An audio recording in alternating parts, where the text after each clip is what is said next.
పండించలేము, మనం ఏ వ్యవసాయాన్ని మనం చేయలేము, అది పనికిరాదన్నమాట నీరు. మరి ఏ నీటి ద్వారా మనము ఈ మూడు చేయగలము అని అంటే నదీ నీళ్లు. ఈ నది నీళ్ల ద్వారా మనం ఏం చేయొచ్చు అని అంటే మనము మన దాహం తీరుతుంది, మన దప్పికి తీరుతుంది. రెండవదిగా మనం కట్టబడతాము. మూడవదిగా మన జీవితాల్లో మనము ఫలిస్తాము. ఆత్మలో ఫలించాలి అన్నా, ఆత్మలో కట్టబడాలి అన్నా, ఆత్మలో దప్పిక తీరాలి అన్నా మన జీవితాల్లో పరిశుద్ధ స్థలములో నుంచి పారుచున్నటువంటి ఒక నది మన జీవితాల్లోనికి రావాలి. అక్కడ రాయబడిన మాటది, ఇది పరిశుద్ధ స్థలములో నుంచి పారుచున్నది కనుక అన్నాడు. ఎక్కడి నుంచి పారుతుందంటే ఇది పరిశుద్ధ స్థలములో నుంచి పారుతూ ఉన్నది. ఇది పరిశుద్ధ దేవుని యొద్ద నుంచి పారుచు ఉన్నది. ఇది పరలోకం నుంచి పారుచు వచ్చున్నటువంటి నది. ఈ నది ఏదైతే ఉన్నదో ఈ నది మన యొక్క హృదయాంతరంగాల్లోనికి వచ్చినప్పుడు, అది మన హృదయంలోనికి వచ్చినప్పుడు అది మన దాహాన్ని, మన దప్పికని తీరుస్తుంది. మనం మన ఆత్మీయ జీవితంలో కట్టబడతాము, అలాగే మన ఆత్మీయ జీవితాల్లో ఫలించడం ప్రారంభించబడతారు. ఈ మూడు అనుభవాల గురించి మనం నేర్చుకుంటూ ఉన్నాం. అయితే ఇక్కడ ఈ నీళ్లు అని మాట్లాడుతున్నాడు. ఏ నీళ్లు?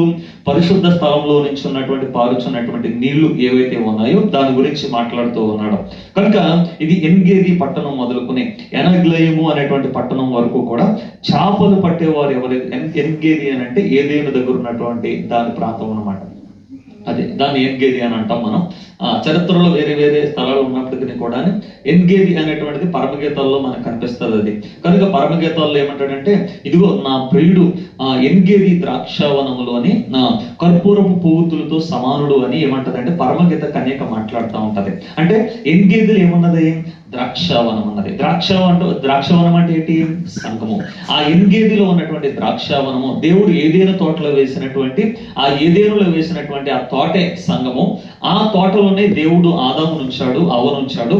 కనుక ఎన్గేదిలో అనేటువంటి ద్రాక్షావనములో ఎవరు ఉన్నారంటే ప్రియుడు ఉన్నాడు, ప్రభు ఉన్నాడు. ఆయన ఎలా ఉన్నాడు అంటే, ఎలా ఉన్నాడంట? నా ప్రియుడు ఎన్గేది ద్రాక్షావనంలోనే ఎలా ఉన్నాడంట? ఎలా ఉన్నాడు? అగరు. ఆ పరిమళము, ఆ సువాసన, ఆ సౌందర్యము ప్రభువులో ఉన్నదనమాట.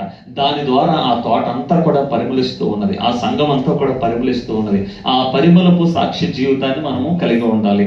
కనుక దేవుని యొక్క వాక్యాన్ని బట్టి ఇది ఈ పారుచున్నటువంటి ఈ నది ఏదైతే ఉన్నదో ఇది పారుచు ఏం చేస్తున్నది అని అంటే ఒక సముద్రంలో, అరాబా సముద్రంలో కలుస్తున్నదంటది. ఆ సముద్రంలో ఎప్పుడైతే కలుస్తున్నదో ఆ సముద్రంలో ఉన్నటువంటి నీళ్లు ఏమవుతున్నాయంటే మంచినీళ్ళుగా మారుతున్నాయంట. ఏమవుతున్నాయి? మంచినీళ్ళుగా మారుతున్నాయి. అయితే మరి ఒక ప్రశ్న వేస్తాను, చెప్పండి. సముద్రపు నీళ్ళల్లో మనం చేపలు బ్రతకవని చెప్పాను కదా, అంటే ఏ జీవరాశులు బ్రతకవన్నా కదా, మరి సముద్రంలో చేపలు బ్రతుకుతాయా లేదా? బ్రతుకుతాయి. మరి మీకు డౌట్ రావాలి కదా, అదేంటి అన్న ఇలా చెప్తున్నాడు, సముద్రంలో ఏవి బ్రతకవన్నాడు అని మీరు అనుకోవాలి కదా. కనుక సముద్రపు నీళ్ళ వలన ఏవి బ్రతికించడానికి, కట్టబడడానికి ఏది పనికిరాదని చెప్పాం. మరి సముద్రపు నీళ్ళలో చేపలు బ్రతుకుతున్నాయి కదా అని అంటే ఎస్, బ్రతుకుతున్నాయి. కానీ సముద్రపు నీళ్లలో ఏ జీవరాశి బ్రతకదు. ఎంత గుర్తుపెట్టుకోండి, సముద్రపు నీళ్లలో ఏ జీవరాశి కూడా బ్రతకదు.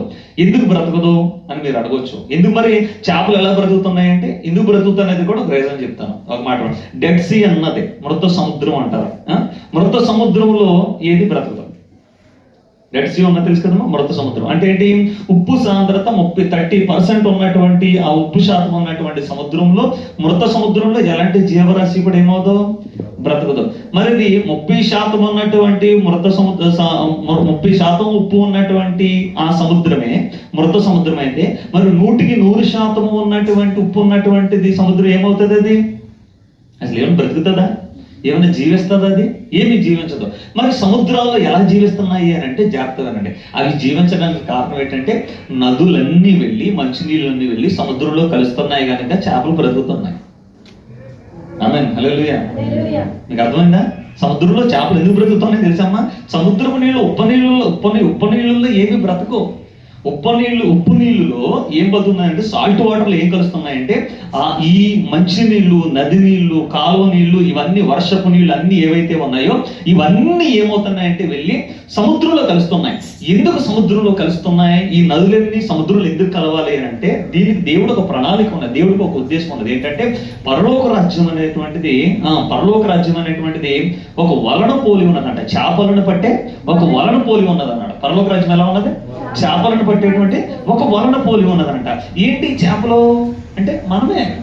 ఈ లోకంలో ఈ భక్తిహీనులు, ఈ లోకంలో ఉన్నటువంటి లోకస్తులు, మరణంలో ఉన్నటువంటి ఈ సముద్రం అనేటువంటి ఈ లోకంలో ఉన్నటువంటి వీరి మధ్యన యేసునందు విశ్వాసం ఉంచినటువంటి కొన్ని చేపలు ఉన్నాయి.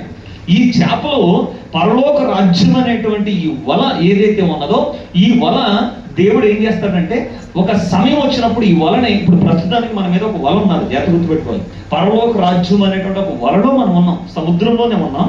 సముద్రంలో ఆల్రెడీ ఒక వల వేయబడింది, ఆ వలలో ఉన్నాం మనం. ఎక్కడున్నాం మనం? ఆ వలలో ఉన్నాం. దేవుడు ఏం చేస్తాడంటే ఆ ఉపమానం చెప్పాడు ఆయన ఏం చేస్తాడంటే ఆ వలని ఇలా లాగుతాడు. ఆయన ఒక రోజున ఇలా లాగి, అంటే ఎక్కడి నుంచి లాగుతాడు?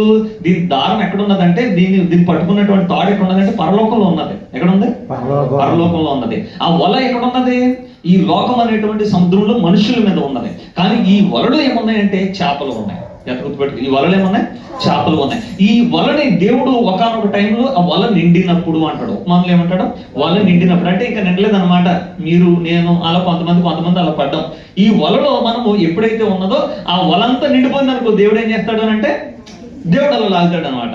లాగినప్పుడు ఏమవుతుంది? ఈ వలలో మనం పరలోక రాజ్యం, ఈ పరలోక రాజ్యం అనేటువంటిది పరలోకానికి వెళ్ళిపోతుంది. ఈ రాజ్యం మనం ఎవరు? యేసు తన రక్తం చేత కొనబడినటువంటి రాజ్యము, ఆయన ప్రజలము, ఆయన సొత్తు, ఆయన జనాంగము. మనం ఏమవుతాము అని అంటే దేవుడు అలా లాగినప్పుడు మనం పరలోకానికి వెళ్ళిపోతాము. ఈ రాజ్యము దేవుడి దగ్గరికి వెళ్ళిపోతుంది, తండ్రిది అయిపోతుంది. సాతాను రాజ్యము, సాతాను సంబంధాలు అందరూ కూడా ఇక్కడే ఉండిపోతారు అన్నమాట.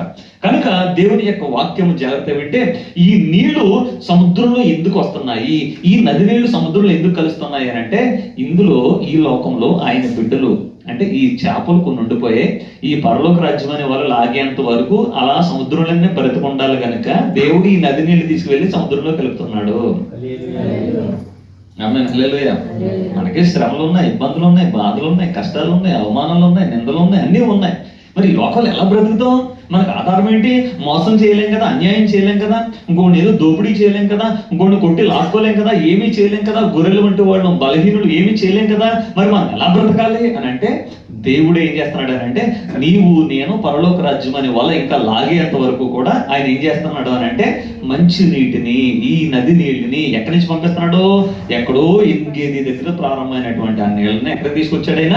ఈ సముద్రములో ఉన్నటువంటి, ఈ సముద్రం అనేటువంటి భక్తిహీనులు, యెషయా గ్రంథంలో మాట్లాడతాడు, భక్తిహీనులు కదులుచున్నటువంటి సముద్రము వంటి వారు అంటాడు. ఏంటది? భక్తిహీనుడు కదులుచున్న సముద్రం అంటారు. అంటే ఈ లోకం అనేది ఒక భక్తిహీనతతో నింపబడినటువంటి, నిండిపోయినటువంటి ఈ లోకంలో మనము కూడా ఉన్నాం, మనము కూడా జీవిస్తున్నాం మనం. కానీ మరి మనం ఎలా జీవించాలి అని అంటే దేవుడు ఏమన్నాడంటే, మీరు జీవించడానికి నేను ఈ నదీ నీళ్లను మీ దాకా నేను ప్రవహింపజేస్తున్నాను, మీ దగ్గర దాకా నేను తీసుకొస్తున్నాను. ఈ నది నీళ్ళు ఎక్కడికైతే వస్తాయో, ఈ నది నీళ్ళు ఎక్కడికైతే ప్రవహిస్తాయో అక్కడ ఏమన్నాడు? అక్కడ ఏమవుతాయంట?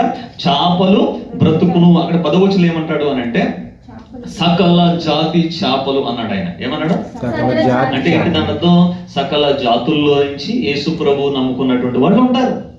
సకల జాతుల్లో నుంచి, సకల వంశముల్లో నుంచి, సకల దేశముల్లో నుంచి వివిధమైనటువంటి ప్రజలు యేసుప్రభు నమ్ముకుని ఉన్నారు.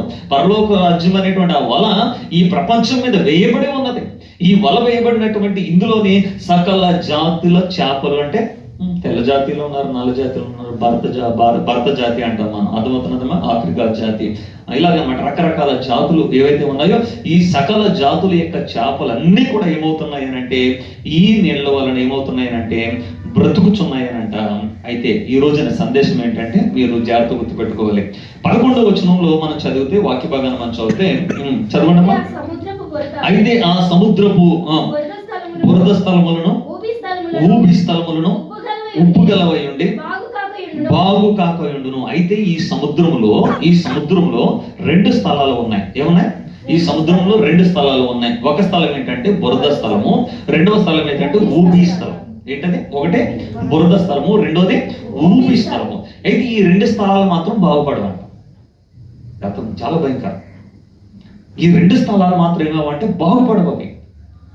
ఎందుకు బాగుపడవానంటే, ఎందుకు బాగుపడదు అంటే దానికి కారణం ఉన్నది. ఏంటి కారణం అని అంటే ఆ సముద్రపు బురద స్థలములను, ఊబి స్థలములను ఉప్పు గలవై ఉండి బాగు కాకయుండును అన్నాడు ఆయన.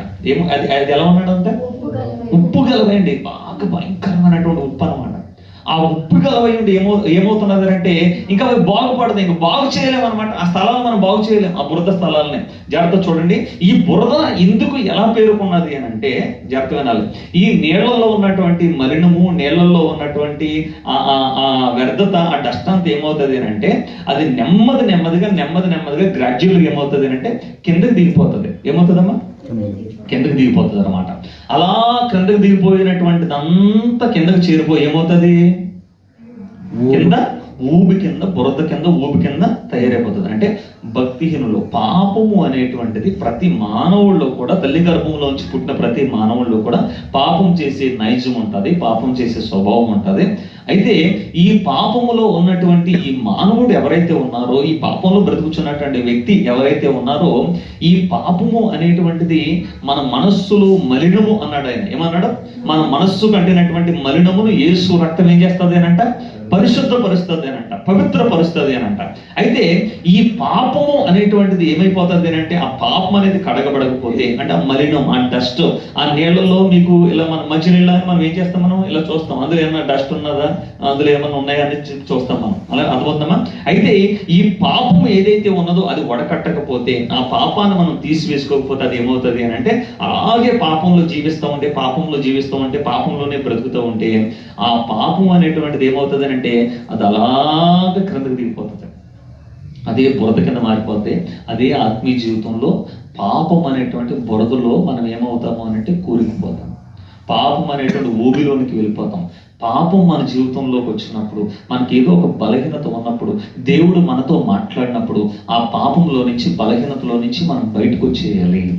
ఏం చేయాలి? మనం బయటకు వచ్చేయాలి. దేవుడు మాట్లాడతాడు. దేవుడేమో అన్యాయస్తుడు కాదు. దావీదు పాపంలో పడినప్పుడు దావీదుని అలాగే విడిచిపెట్టలేదు, దేవుడు మాట్లాడాడు. దావీదుని దేవుడు ఏం చేశాడు? ఆయన తీసుకొచ్చాడు. ఆయన పాపాత్మైన స్త్రీ ఉన్నది, దేవుడు మాట్లాడాడు, తీసుకొచ్చాడు. జక్కయ్య ఉన్నాడు, జక్కయ్యతో దేవుడు మాట్లాడాడు, వచ్చేసాడు. మనం అలాగా దేవుడు మనతో మాట్లాడుతున్నప్పుడు ఏం చేయాలంటే, ఆ మలినములో ఉన్నటువంటి పాపమునే వెంటనే మనం ఏం చేయాలంటే, మనం అందులో నుంచి బయటకు రావాలి. లేదు అని అంటే మనం ఏమవుతామంటే, ఈ సముద్రంలో ఉన్నాం కదా, భక్తిహీనులు అనేటువంటి ఈ సముద్రం అన్నాం కదా, ఇందులో మనం ఉన్నాం కదా, జీవిస్తున్నాం కదా, వాళ్ళతో పాటు కలిసి జీవిస్తున్నాం కదా. కానీ కొంతమంది తమ పాపము వలన ఎక్కడికి వెళ్ళిపోతున్నారంటే, సముద్రం యొక్క అడుగు భాగంలో ఉన్నటువంటి 2 స్థలాల్లోనికి వెళ్ళిపోతున్నారు.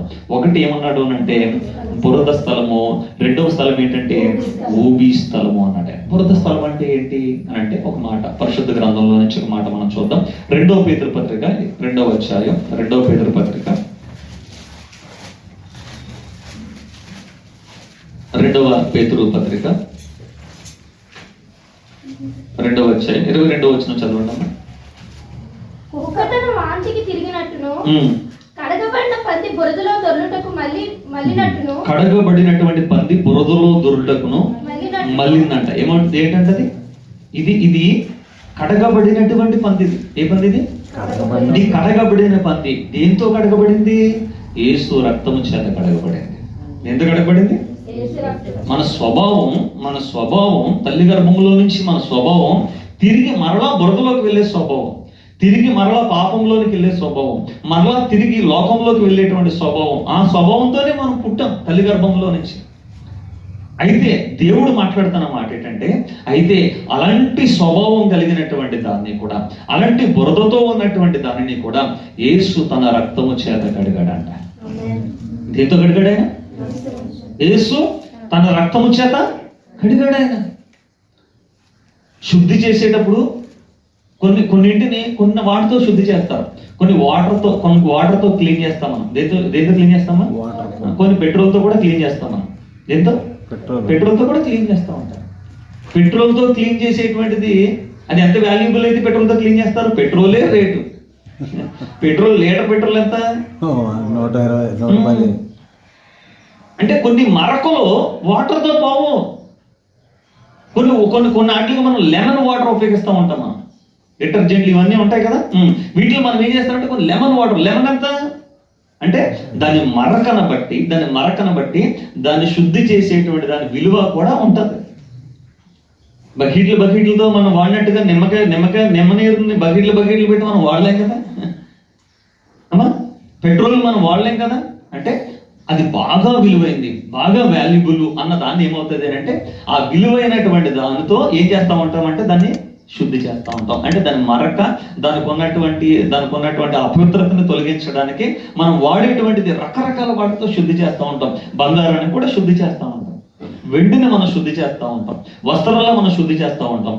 అలాగే ఒక మనుష్యుని శుద్ధి చేయగలిగింది ఏదైనా ఉందంటే అది ప్రభువైన యేసుక్రీస్తు రక్తం మాత్రమే. ఆమేన్, హల్లెలూయా. యేసు తన రక్తం చేత మనల్ని శుద్ధి చేశాడు ఆయన. యేసు తన రక్తం చేత మనల్ని కడిగాడు ఆయన. యేసు తన రక్తం చేత మనల్ని పవిత్రపరిచాడు ఆయన. యేసు తన రక్తం చేత ఆయన వలె మనల్ని మార్చుకున్నాడు ఆయన. కనుక అలాంటి పరిశుద్ధమైనటువంటి, అలాంటి నిష్కలంకమైనటువంటి ఆ రక్తాన్ని గురించి దేవుడు ఏం మాట్లాడుతున్నాడు అంటే, ఇదిగో ఆ రక్తము చేత కడగబడినటువంటి పందంట ఏమైందంట, మరల ఏమైందంట, బురదలో దొర్లుటకు మరలిందంట. అంటే మరలా మనం లోకంలోకి మరలకూడదు, మనం మరలా బురదలోనికి వెళ్ళడానికి మనం ఇష్టపడకూడదు. ఎందుకొరకు అన్నట్టంటే ఈ అధ్యాయం అంతా మీరు చూడండి, 2వ అధ్యాయం నుంచి మీరు చదివితే అబద్ధ ప్రవక్తల ప్రజల్లో ఉన్నారు, అబద్ధ బోధకులు మీలో కూడా ఉన్నారు. వారి వలన ఏమవుతున్నారంటే మీరు సత్య మార్గాన్ని దూషం అధిక లోబులై. రెండవ అధ్యాయం 2వ వచనం చదవండమ్మా. మరియు అనేకులు వారు పోకిరీ చేష్టలను అనుసరించి నడుతురు, వీరిని బట్టి సత్య మార్గము దూషించబడును. వారు అధిక లోబులై కల్పనా వాక్యములు చెప్పుచు మీ వలన లాభము సంపాదించుకుందరు, వారికి పూర్వము విధింపబడిన తీర్పు ఆలస్యము చేయదు అన్నాడు ఆయన. వీళ్ళంటే ఏం చేస్తున్నారంటే, వీళ్ళు అబద్ధ బోధకులు అనేటువంటి వాళ్ళు ఏం చేస్తున్నారంటే, వారి అబద్ధ బోధల వలన ఏం చేస్తున్నారంటే వాళ్ళు పోకిరీ చేష్టలు, పోకిరీ మాటలు. దైవజనులే కానీ బోధకులే, కానీ ఎలా మాట్లాడుతున్నారంట వాళ్ళు? పోకిరీ మాటలు మాట్లాడుతున్నారంట. నోటంట రాకూడని మాటలు మాట్లాడుతున్నారంట. దేవుడు వారిని గురించి మాట్లాడుతున్నాడు. వీరిని బట్టి సత్య మార్గం దూషించబడుతుందంట. వారు అధిక లోబులై, ధనాపేక్షపరులు. పౌలు తనకున్నదంతా సమస్తాన్ని నష్టంగా ఎంచుకున్నాడు, పెంటగా ఎంచుకున్నాడు. ప్రభు కొరకు సమస్తాన్ని పోగొట్టుకున్నాడు. అయితే వారు అధిక లోబులై, తర్వాత కల్పనా వాక్యంలో ఏదో 4 మాటలు కల్పించి కిట్టించి ఒక ప్రసంగాన్ని తయారు చేసి ఒక ప్రసంగాన్ని చెప్పడం, అది కాదు కదా. ఒక ఆత్మని నిత్య జీవానికి తీసుకుని వెళ్ళేటువంటిది, ఒక ప్రసంగాన్ని 4 మాటలు అలా కూర్చుని చెప్పేటువంటిది కాదు కదా. ఒక 4 మాటలు మనం ఏదో కూర్చుని చెప్పేసేటువంటిది కాదు కదా. నిత్య జీవానికి తీసుకుని వెళ్ళాలి. అమ్మ, ఎక్కడ తీసుకుని వెళ్ళాలి? నిత్య జీవానికి తీసుకుని వెళ్ళాలి. ఇక్కడ నుంచి హైదరాబాద్ తీసుకెళ్ళడం వేరు, ఇక్కడ నుంచి అమెరికా తీసుకెళ్ళడం వేరు, ఇక్కడ నుంచి చంద్రమండలం మీద తీసుకెళ్ళడం వేరు, ఇక్కడ నుంచి అంగార గ్రహాన్ని తీసుకెళ్ళడం వేరు. తీసుకెళ్ళేటప్పుడు మారుతున్నది కదా, రేటు మారుతున్నది కదా. మన ఆత్మని ఇక్కడి నుంచి ఎక్కడ తీసుకుని వెళ్ళాలి? నిత్య జీవానికి, దేవుని యొద్దకి, దేవుడు ఉన్నటువంటి ఆ పరిశుద్ధ పట్టణానికి తీసుకుని వెళ్ళాలి. ఏదో 4 మాటలు మనకు తోచిని ఏదో దేవుడు అలాగలా కూర్చుని 4 మాటలు చెప్పేస్తే అయిపోతుంది ప్రసంగం కాదు కదా. అందుచేత దేవుడు మనతో మాట్లాడుతున్నటువంటి మాట ఏంటంటే, ఇదిగో వారు ఏం చేస్తారంటే మన వలన లాభం సంపాదించుకుని ఇలా చెప్పుకుంటూ వచ్చి ఏం చెప్తున్నాడు మీరు చూడండి. 21వ వచనం చదవండి. 20వ వచనం నుంచి, వారు ప్రభువును రక్షకుడైన యేసు క్రీస్తు విషయమైన అనుభవ జ్ఞానము చేత ఈ మాలిన్యములు తప్పించుకున్న తర్వాత మరలా వాటిలో చిక్కబడి వాటి చేత జయింపబడిన ఎడల వారి కడవరి స్థితి మొదటి స్థితి కంటే మరీ చెడ్డదిగా ఉండును. వారు నీతి మార్గమును అనుభవపూర్వకముగా తెలుసుకుని. ఏంటంట నీతి మార్గాన్ని ఏం తెలుసుకున్నారంట వాళ్ళు? అంటే వీరు ఇలాగా మరలా అందులోకి ఆ బురదలోకి వెళ్ళిన వాళ్ళు ఎవరు అని అంటే, ఇంతకు ముందు వాళ్ళకి నీతి మార్గం తెలుసు. ఆ నీతి మార్గంలో వెళ్ళినటువంటి లోతును గురించి దేవుడు ఇందులో రాయించాడు. ఆ 2వ అధ్యాయంలో మీరు తర్వాత చదివి మీకు కనిపిస్తుంది. భక్తిహీనులకు వారి మధ్యన లోతు నీతిమంతుడిగా జీవించాడంట. ఎక్కడ జీవించాడు? నీతిమంతుడిగా జీవించాడు, నీతి మార్గంలో జీవించాడు, నీతిగా బ్రతికాడు. ఇంత నీతిగా బ్రతికినటువంటి లోతు, చాలా మంది లోతుల గురించి తప్పుగా మాట్లాడుతూ ఉంటారు. ఏమంటే భక్తిహీనుల మధ్యన, భయంకరమైనటువంటి వ్యభిచారులు అన్నటువంటి మధ్యన ఏనాడు లోతు పాపము చేయకుండా పరిశుద్ధంగా నీతిగా బ్రతికాడు. ఎంత కష్టం! అపవిత్రత అంటకుండా, పాపం అంటకుండా, తనకు మాత్రమే కాదు తన యవనస్తులైనటువంటి కూతురులకి కూడా ఏ పాపం అంటకుండా కాపాడుకున్నాడు, పెంచుకున్నాడు. తన భార్యని, తన పిల్లల్ని, తన కుటుంబాన్ని నీతిగా కాపాడుకోగలిగాడు, నీతిగా వాళ్ళు పెంచగలిగాడు.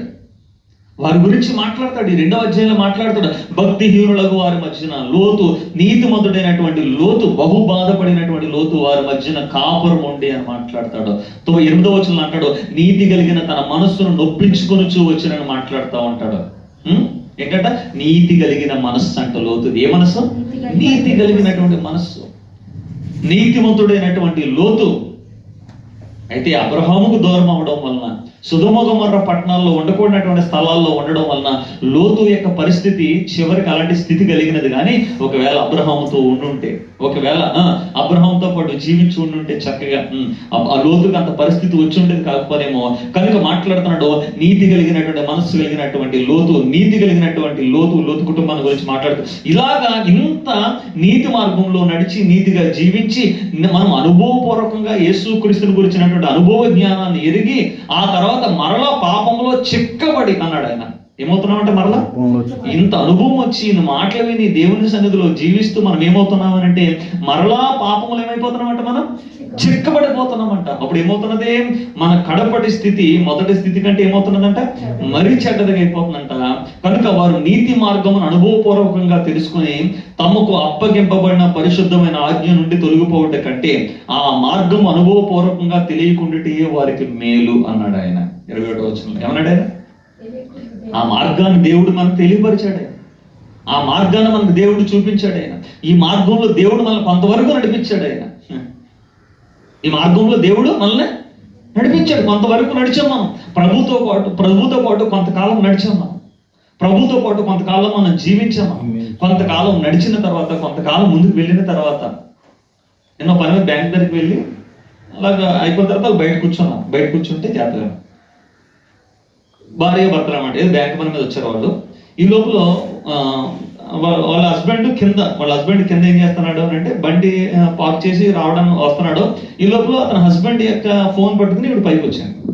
అయితే లాక్ ఉన్నది, ఫోన్కి లాక్ ఉన్నది. అయితే ఇలా వచ్చి కూర్చుని ఇలా ఫోన్ చూద్దామంటే లాక్ ఉన్నది కదా, ఓపెన్ అవుతుంది కదా తెలియదు. మొత్తమే సీక్రెట్ ఏదో పెట్టి లాక్ పెట్టారు. ఇలా ఓపెన్ చేద్దాం అనుకుంటే ఓపెన్ అవ్వలేదు. కానీ ఈ లోపల ఏదో మెసేజ్ వచ్చింది. మెసేజ్ రాగానే ఆ హస్బెండ్ ఇలా వచ్చి కూర్చోబోతున్నాడు. పంపిస్తుందా? నువ్వు ఇంకా అమ్మాయితో మాట్లాడుతున్నావా, ఆవిడతో మాట్లాడుతున్నావా? నువ్వు లాక్ తీ, అర్జెంటుగా నువ్వు లాక్ తీ, నువ్వు లాక్ తెస్తావా లేదా, నువ్వు లాక్ తెస్తావా లేదని ఒక 20 సార్లు అడిగి పక్కనే కూర్చున్నాను. అరే పక్కన మనుషులు ఉన్నారు, బయట ఉన్నాం, ఏంటంటే ఇంక ఇదేమీ ఉండదు. అతనేం లాక్ తీయట్లేదు, ఫోన్ కొన్నటువంటి లాక్ తీయట్లేదు. ఎందుకొరకు? ఏదో రాంగ్ రిలేషన్. ఆ రాంగ్ రిలేషన్లో లాక్ తీయమని తీయట్లేదు. ఇంకా ఆవిడ అడిగి చిరాకు వచ్చేసి ఫోన్ ఇలా ఇచ్చేసి నువ్వు ఆవిడతోనే ఉండని చెప్పేసి ఈవిడ దిగేసి వెళ్ళిపోయింది, మెట్లు దిగేసి వెళ్ళిపోయింది. భార్య భర్తలుగా వివాహం చేసుకున్న తర్వాత, కొంతకాలం ప్రయాణం కొనసాగించిన తర్వాత, కొంతకాలం వెళ్ళిన తర్వాత, భార్య భర్తల మధ్యన ప్రేమ ఏంటో తెలిసిన తర్వాత, కుటుంబం అంటే ఏంటో తెలిసిన తర్వాత, పిల్లలు అంటే ఏంటో తెలిసిన తర్వాత, దేవుడు కుటుంబాన్ని గురించి అన్ని విషయాలు మాట్లాడిన తర్వాత, ఇన్ని చెప్పిన తర్వాత మనము ఎక్కడో ఒక చోట ఏదో ఒక విషయంలో అనుభవపూర్వకంగా తెలిసి, అనుభవం లేక ఏదో ఫోన్లో తెలిసి జరిగిందంటే అది వేరు. అనుభవం తెలిసిన తర్వాత చాలా ఒక 20 సంవత్సరాలు 30 సంవత్సరాలు భార్య భర్తలు కలిసి జీవించి పిల్లలకి పెళ్ళిళ్ళు వచ్చి అంత పెళ్లి చేసుకున్న వయసు వచ్చిన తర్వాత, సో అనుభవపూర్వకం వచ్చిన తర్వాత, అనుభవం అంటే ఏంటి? వాళ్ళకి ఏం తెలిసింది? వివాహ వ్యవస్థలో అనుభవం వచ్చింది, అన్నీ తెలిసాయి. పిల్లల్ని పెంచడము ఇవంతా అనుభవం అన్నమాట. కుటుంబంలో పిల్లల్ని కనడము, పెంచడము, వారిని పెద్ద చేయడం, ఇవన్నీ ఒక అనుభవాలు. అన్ని అనుభవాలు మనకి ఏంటంటే తర్వాత మన పిల్లలకి చెప్పడానికి. ఇంత అనుభవం వచ్చిన తర్వాత మనం మరలా పాపంలో చిక్కబడచ్చు? మనం చిక్కబడకూడదు కదా. పాపములో చిక్కబడినటువంటి వారి గురించి ఏమన్నాడు? అసలు ఆ మార్గం వాళ్ళకి తెలియకుండా ఉంటే బాగుండు, ఆ మార్గంలోకి వాళ్ళు రాకపోతే బాగుండు, వాళ్ళ మార్గం చూడకపోతే బాగుండు. ఎందుకంటే ఈ మార్గాన్ని గురించి దేవుడు ఏమన్నాడు? ఇరుకు మార్గమున ప్రవేశింప పోరాడుగా. ఇది ఇరుకు మార్గం. నువ్వు చాలా కష్టపడ్డావు కదా ఈ మార్గంలోకి రావడానికి. ఇంట్లో ఇబ్బంది పడ్డావు, కుటుంబంలో ఇబ్బంది పడ్డావు, చుట్టూ ఉన్న వారితో ఇబ్బంది పడ్డావు, స్నేహితులతో ఇబ్బంది పడ్డావు, సమాజంతో ఇబ్బంది పడ్డావు. ఈ మార్గంలోకి రావడానికి నువ్వు చాలా కష్టపడ్డావు కదా, చాలా బాధపడ్డావు కదా. నువ్వేమో సులువుగా వచ్చేసి ఈ మార్గంలోనికి ఎంతో కష్టపడి ఎంతో బాధపడి ఈ మార్గంలోకి వచ్చిన తర్వాత, ప్రభుతో పాటు ఆయన కలుసుకున్న తర్వాత, ఆయనతో చేపట్టుకుని కొంతకాలం నడిచిన తర్వాత, కొంత దూరం వెళ్ళిన తర్వాత, అదిగో పరలోక పట్టణం కనిపిస్తున్నది, పరిశుద్ధులు కనిపిస్తున్నారు, నీతిమంతులు కనిపిస్తున్నది, నీకు ఇట్టి స్థితి రాబోతున్నదని కొంతవరకు వెళ్ళి అన్ని చూసిన తర్వాత, నువ్వు పరిశుద్ధాత్మను పొందిన తర్వాత, పరిశుద్ధాత్మలో అనుభవం వచ్చిన తర్వాత, పరలోక సంబంధమైనటువంటి వర పరమను రుచి చూసిన తర్వాత, పరలోకపు ఆనందాన్ని అనుభవిస్తున్న తర్వాత మనం మరలా ఎక్కడో చిన్న పాపంలో చిక్కబడొచ్చంటారా?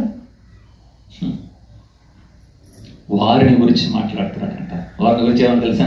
ఒకవేళ ఇంత కడగబడిన తర్వాత కూడా మనం ఎక్కడైనా పాపంలో చిక్కబడితే మనం ఏమైపోతుందో తెలుసా? మనం మరలా బురదలోకి వెళ్ళిపోతుంది. ఆ బురద ఎందుకంటే అది బాగవదు, ఇంకా ఏమవుతుంది, ఇంకా అది బాగవదు అన్నాడు. దేవుడు మనతో మాట్లాడుతున్నాడంటే ఒకవేళ ఆ స్థితిలోకి వెళ్తున్నాం మేము ఎవరమైనా, నేనైనా మీరైనా, వెళ్ళకుండా దేవుడు హెచ్చరించి మనల్ని పిలుస్తున్నాడు. బిడ్డ, సహోదరుడా, సహోదరి, ఒకవేళ ఆ స్థలంలోకి జారిపోతున్నామేమో, చేజారిపోతుందేమో, జారకుండా దేవుడు మనల్ని ఒక్కసారి మాట్లాడాడు. ఆయన ఒకసారి ఎక్కడి నుంచి మనం ఉలుక్కుపడి ఒకసారి లేచి అరే ఎలా పాపంలో మాయలో పడిపోయాను, ఈ పాపంలో ఎలా చిక్కుకుపోయాను అని చెప్పేసి వెంటనే బయటికి రావాల్సినటువంటి అవసరం ఉంది. కనుక యెహెజ్కేలు గ్రంథంలో నుంచి దేవుడు మాట్లాడుతున్నటువంటి మాటలు మనం చూద్దాం. 37వ అధ్యాయంలో నుంచి చదవండమ్మా.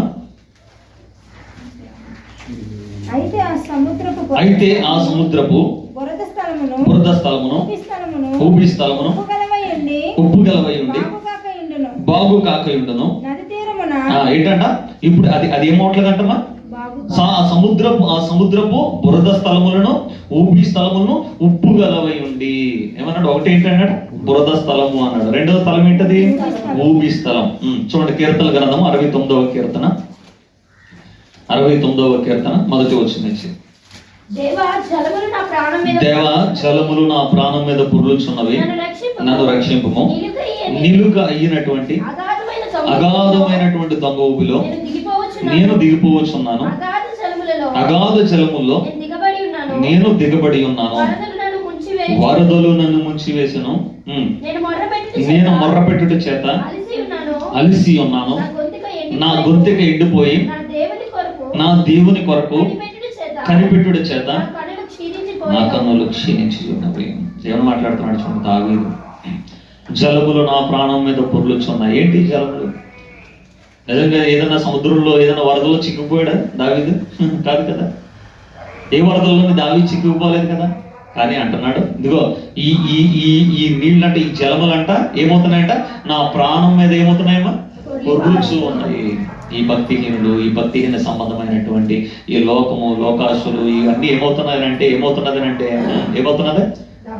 నా ప్రాణం మీద పొర్లుచు. నా ప్రాణం మీద నుంచి పొర్లు వెళ్ళిపోతున్నది. కింద నిలబడదామంటే నిలబడనివ్వట్లేదు. ఎందుకు? కింద ఏమున్నదంట?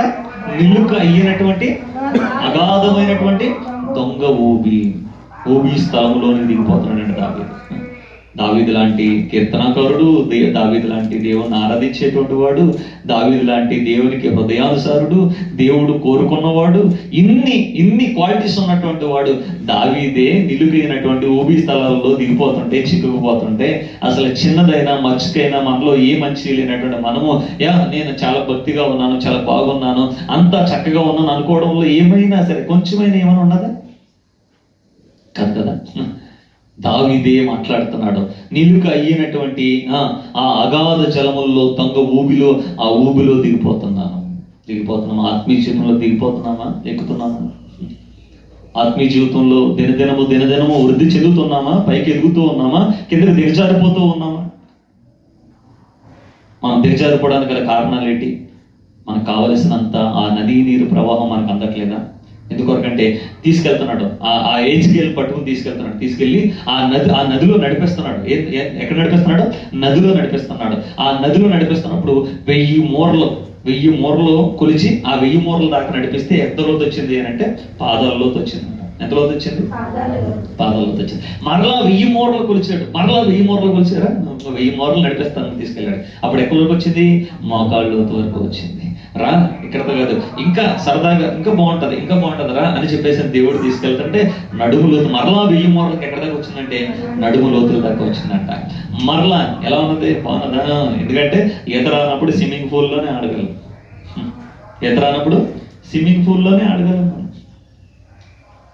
చిన్నపిల్లలకి వాటర్ చూస్తే మహా సరదా, మీరు కంట్రోల్ చేయలేరు. మీరు ఎప్పుడైనా చూడండి, సముద్రాల దగ్గర కానీ లేదంటే ఎక్కడ నదుల దగ్గర తీసుకెళ్తే మనం కంట్రోల్ చేయలేం. వాళ్ళు అందులోకి వెళ్ళిపోవాలి, ఆడేయాలి అని ఉంటుంది అన్నమాట. చిన్నపిల్లల మనస్సు అందులో ఆ నీళ్ళను చూడగానే తెలియనటువంటి సంతోషం, ఆనందం ఉంటుంది అనమాట. మనకు తెలుసు కదా, సముద్రంలో దిగితే భయం కెరటం వచ్చేది లాగేది, వాడికి ఏం తెలియదు దేవునికి స్తోత్రం. వాడికి నీళ్ళను చూస్తే ఆనందం అంతే. ఆ నీళ్లు చూస్తే దిగేయాలి, దాని లోతుతో సంబంధం లేదు, దిగేయాలంతే. అలాంటి మనస్సు ఉంటారు. హెచ్కెల్తో చెప్తున్నాడు రా అని చెప్పేసి అని 1000 మూరలు నడిపిస్తే పాదాలు ఎత్తుకి, మరొక 1000 మూరలు నడిపిస్తే మోకాలు ఎత్తుకి, మరొక 1000 మూరలు నడిపిస్తే నడుము ఎత్తుకి, మరొక 1000 మూరలు నడిపించేసరికి ఇంక కాళ్ళు అందట్లేదు, ఇంకా తేలి. నువ్వు ఆత్మలో ఆనందించడం రాగలిగితే, హల్లెలూయా, ఆత్మలో సంతోషించడం రాగలిగితే, నువ్వు ఆత్మలో ఎగరడం రాగలిగితే, నీకు పక్షులు చూడండి పైకి ఎగిరేస్తాయి, ఎగిరిన తర్వాత పైకి ఎగిరేటప్పుడే రెక్కలు కొడతాయి. స్తోత్రం. పైకి ఎగిరేటప్పుడే రెక్కలు కొడతాయి. పైకి ఎగిరిన తర్వాత రెక్కలు కొట్టవు. ఏం చేస్తుంది అది? అలా చాపి అలా గాల్లో అలా తిరుగుతూ ఉంటుంది అది. ఎగిరేటప్పుడే కొంచెమే కష్టం. భక్తులు అయినా, పరిశుద్ధులు అయినా, యథార్థులైనా, నీతులు అయినా కొంచెం దానికి కష్టం అవుతుంది. ఎందుకంటే రెక్కలాడించాలి కదా, ఇలా కింద గాలికి ఇలా కొట్టాలి, ప్రెజర్ చేసి కొట్టాలి, ఇలా కొట్టాలి. పైకి ఎగరండి, ఈ ప్రెజర్ చేసి ఇలా కొడతా ఉండాలి. కొంతవరకే కష్టం అవుతుంది, కానీ కొంత స్థాయికి వెళ్ళిన తర్వాత ఇంకా కష్టం ఉండదు. అది ఎంజాయ్ చేస్తూ ఉంటుంది, విహరిస్తూ ఉంటుంది. ఆకాశంలో ఏం చేస్తూ ఉంటుంది? అది విహారం చేస్తూ ఉంటుంది, హింగం చేస్తూ ఉంటుంది.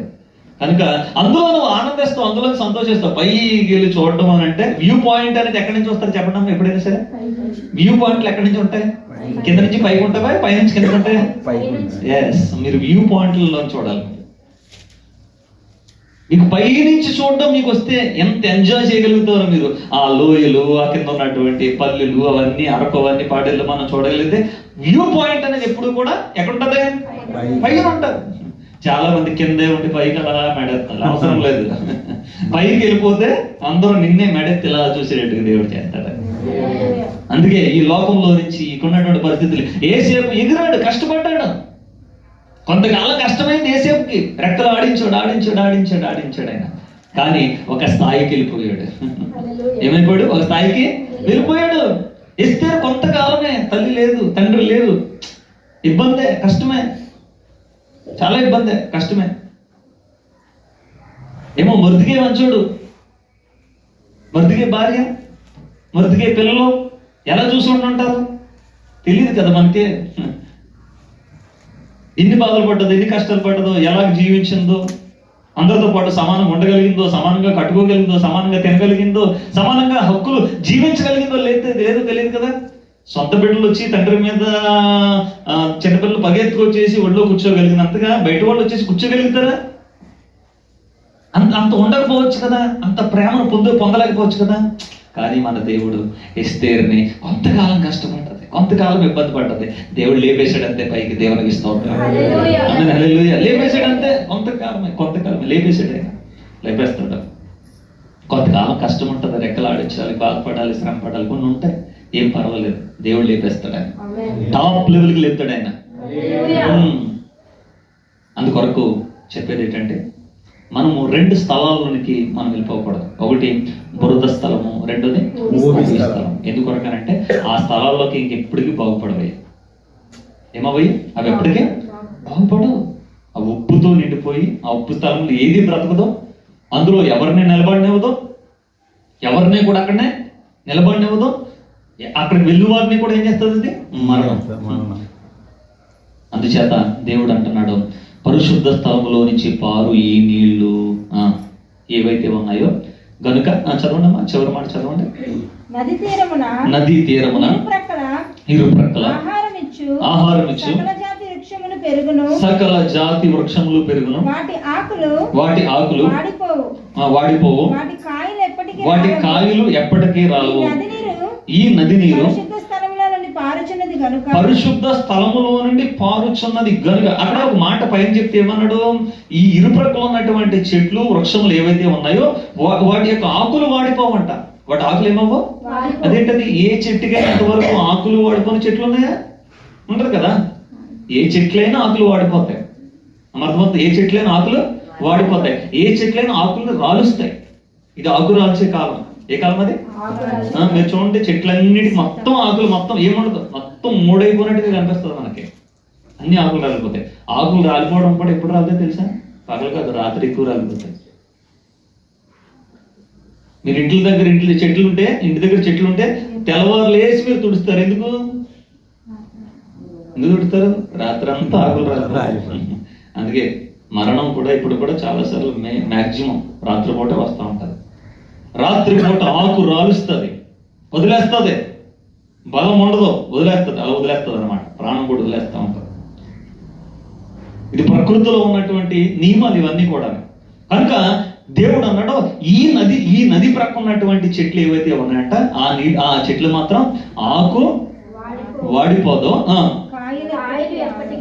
కాయలు ఎప్పటికీ రావు. ఎందుకు రాలో, ఎందుకు వాడవు అని అంటే ఆయన చెప్పిన మాట ఏంటంటే, ఈ నది పక్క ఉన్నటువంటి చెట్లు ఏవైతే ఉన్నాయో ఈ నది నీళ్లు ఎక్కడి నుంచి పారుతున్నాయంటే పరిశుద్ధ స్థలములో నుంచి పారుచు ఉన్నది. ఏంటంట? ఇది ఎక్కడి నుంచి పారుతుందా? పరిశుద్ధ స్థలములో నుంచి. ఇది హృదయం పరిశుద్ధంగా ఉండాలి. దేవుని మాట చెప్పడం అంతే సులువైన మాట కాదు. ఇది పరిశుద్ధ స్థలంగా మార్చబడితేనే ఇందులో నుంచి ప్రజలు వాడిపోక రాలిపోక నిత్యము 12 కాపులు కాసేటువంటి వారే ఒక ఔషధాలుగా మార్చబడగలిగినటువంటి ఒక నదీ తీరమున మీరు నాటబడతారు. ఆమేన్, హల్లెలూయా. పరిశుద్ధ స్థలములో నుంచి నది నీరు రావాలి. మురికి స్థలాల్లో నుంచి రాకూడదు, అపవిత్రమైన స్థలాల్లో నుంచి రాకూడదు, లాభాపేక్షలతో కూడుకున్నటువంటి స్థలాల నుంచి రాకూడదు. లోబులైనటువంటి వారి స్థలాల్లో నుంచి, వారి హృదయాల్లో నుంచి రావి మాటలు, చెడిపోయినటువంటి మనస్సుల్లో నుంచి మాటలు రావు. మనం పరిశుద్ధ స్థలముగా మార్చబడితే, పరిశుద్ధంగా మన హృదయాలు ఉంచుకోగలిగితే ఈ స్థలాల్లో నుంచి ఒక నది ప్రవహిస్తుంది. ఆ నదే ఆ ప్రజలందరికీ ఆకు వాడక తన కాలమందు ఫలమిచ్చే చెట్టులాగా దేవుడు చేస్తాడు. అలాగే దేవుడు మనం చేయను గాక. ఆమేన్.